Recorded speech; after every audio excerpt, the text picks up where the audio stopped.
Аталган иш-чара биология илимдеринин доктору, профессор Шпота Лев Алексеевичтин 100 жылдыгына, биология илимдеринин доктору Ахматов Кенжебай Ахматовичтин 90 жылдыгына жана биология илимдеринин доктору Виталий Криворучконун 85 жылдыгына арналып, өсүмдүктөрдүн биологиялык ар түрдүүлүгүн интродукциялоо жана тандоо, сактоо деген темада болуп өттү. Конференцияга Илимдер академиясынын окумуштуулары жана жогоруда аталган илимпоздор, бирге иштеген замандаштары катышты. Закисьяныч Кореевтин жубайына толгон Рашида деп Кыргызстанда бул азыр кеңири таралган сорт.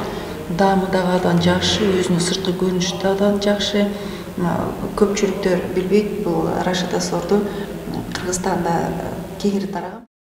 Улуттук илимдер академиясынын мүчө корреспонденти Виталий Криворучко 1996 жылдары ботаникалык бактын директору болуп иштеген. Анын жетекчилиги астында ботаникалык бакта өсүмдүктөрдүн уникалдуу коллекцияларынын оранжереясы ачылган. Окумуштуу чүй жана нарын өрөөнүнүн шартындагы алма дарагынын физиологиясына изилдөө жүргүзүп, алманын бир нече сортторун ойлоп тапкан. Конференциянын жүрүшүндө Виталий Криворучко Москвадан түз эфирден байланышка чыгып, кесиптештери менен пикир алышып, алардын каалоо тилектерин кабыл алды.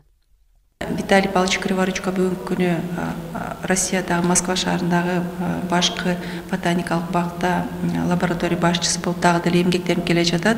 Бүгүнкү күнү Кудайга шүгүр, ден соолукта биз азыр видеоконференция кылып ал киши менен дагы учурашып, кызматташуусуланып жатабыз.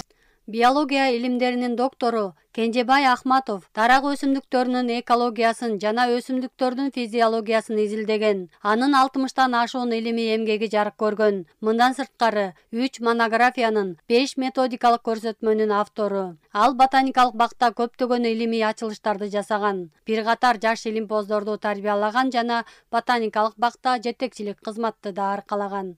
Ал киши абдан өзүнүн илимине берилген, башка нерселерге көп неметчи эмес. Анан үй бүлөдө дагы баягы өзүнө гана ишенген, өзүнүн аракети менен гана жашаган киши болчу да. Ал эми биология илиминин доктору, профессор Лев Алексеевич Шпота ботаникалык бакта өзүнүн көптөгөн илимий эмгектерин жүргүзгөн. 1968 жылы чүй өрөөнүнүн шартында алма бактарынын хлорлоонун физиологиялык мүнөздөмөлөрү боюнча доктордук диссертациясын жактаган. Ал илим изилдеген окумуштуу гана болбостон, өсүмдүктөрдүн формасын жыгачка түшүргөн уста да болгон. Багыттап өтүп аткан конференцияда аябай жакшы, актуалдуу илимий маселелер каралып жатат. Бул окумуштуулардын бардыгын мен таанып, ошолор менен чогуу иштешип, ошолордун таалимин алгам. Бул негизинен Лев Алексеевич Шпота көрүнүктүү окумуштуулардын биринен болуп саналат. Бул бир эле бизде эмес, мурунку Советтер Союзундагы көрүнүктүү окумуштуу. Конференцияда ботаникалык бактагы селекциялык сорттордун көргөзмөсү да уюшулуп, ага Кыргыз Республикасынын реестрине катталган бир нече алманын сорттору коюлган. Бүгүнкү күндө ботаникалык бактын илимий кызматкерлери алманын кээ бир сортторуна патент алууну пландап жатышат.